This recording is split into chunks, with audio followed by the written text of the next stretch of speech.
Today we're here to talk about the future of work and the workforce, and I know you're a bit of an expert at it. I've got a lot to share with you on this one. Let's start by talking about some of the things that are driving change in the workforce and the workplace itself. One of the aftermaths of the economic recession in 2008, because there was so much volatility at that time and the years subsequent to that.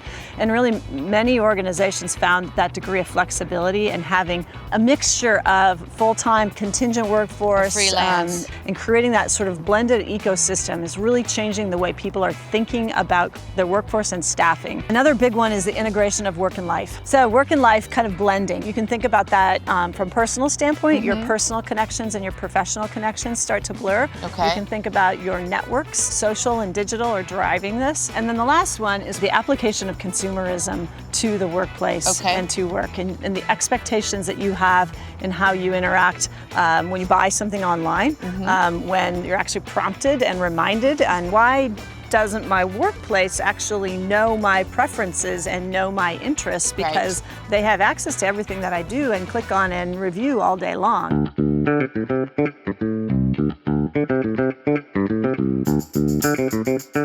Millennials are now, about 30-something odd percent of the workforce, so it's expected to increase to 75% by 2025. What are they doing to drive change in the workforce? Their demands are pretty different.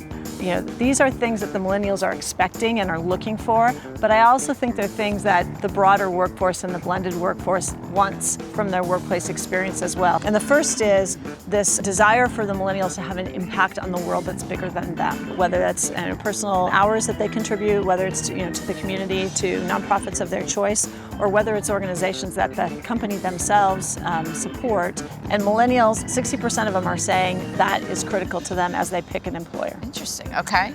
So the second trend is freedom. Millennials are looking for the ability to have more freedom when they work, where they work, maybe even what kind of work they do. And so this ties very closely to the reason that you see a lot of turnover.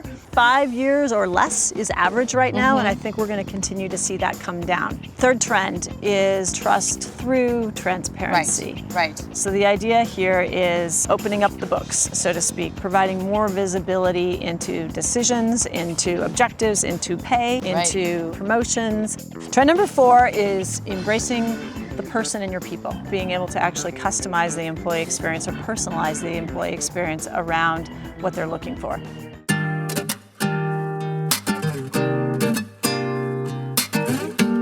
What are we doing to help our clients figure all those things out?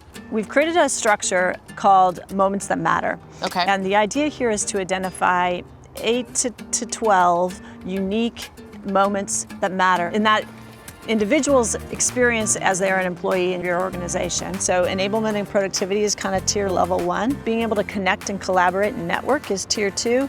And really at the top, it's about impact and contribution. You've got to be able to connect on all 3 of those levels to create employee moments that matter. Okay, so Cathy, thank you so much for being here on Sound Advice. Thanks for having me. Hey, let's plan to do it again outside. Right here outside. Right here outside. I would love it.